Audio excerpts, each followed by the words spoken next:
मानवता का दुश्मन, मानवता का दुश्मन, औरतों का दुश्मन, औरतों का दुश्मन, दुनिया का खतरा, दुनिया का खतरा, दुनिया का खतरा, मानवता का दुश्मन, औरतों का दुश्मन,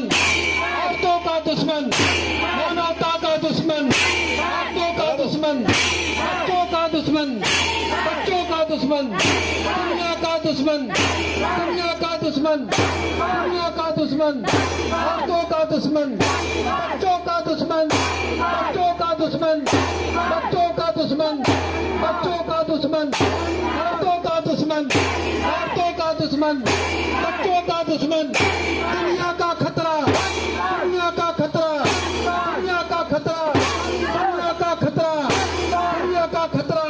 बच्चों का दुश्मन, औरतों का दुश्मन, औरतों का दुश्मन, औरतों का दुश्मन, बच्चों का दुश्मन, बच्चों का दुश्मन, मानवता का दुश्मन, मानवता का दुश्मन,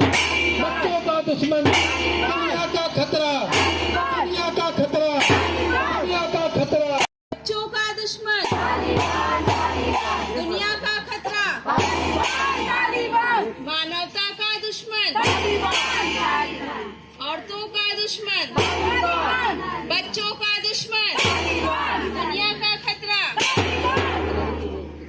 भारत का दुश्मन, अमेरिका का दुश्मन, फ्रांस का दुश्मन, रूस का दुश्मन, सऊदी का दुश्मन, सबका दुश्मन,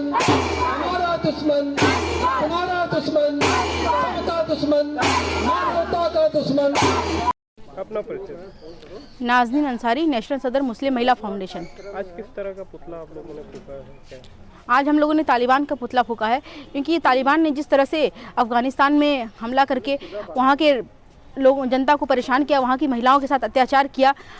इसके खिलाफ हम लोगों ने आवाज़ उठाई है। और हम सभी आज मुस्लिम महिलाओं ने मिलकर के तालिबान का पुतला फूंका और ये पूरी दुनिया को ये संदेश दिया कि हम मुस्लिम महिलाएं एक हैं, चाहे वो किसी भी मुल्क की हो। अफ़गानिस्तान की महिलाओं के साथ हम खड़े हैं और अफ़गानिस्तान की महिलाओं के बचाने के लिए मेरी पूरी दुनिया की महिलाओं से अपील है, पूरी दुनिया की मुस्लिम महिलाएं एकजुट हो और तालिबान के खिलाफ आवाज़ उठाएं, क्योंकि वहाँ की महिलाओं को तालिबानियों ने कैदी बना के रख दिया है, गुलाम बना लिया है। जिस तरह से उन पे हमले कर रहे हैं, उनके साथ जातियाँ बरत रहे हैं, इसके खिलाफ सभी पूरी दुनिया की महिलाओं को एक साथ एकजुट होना चाहिए।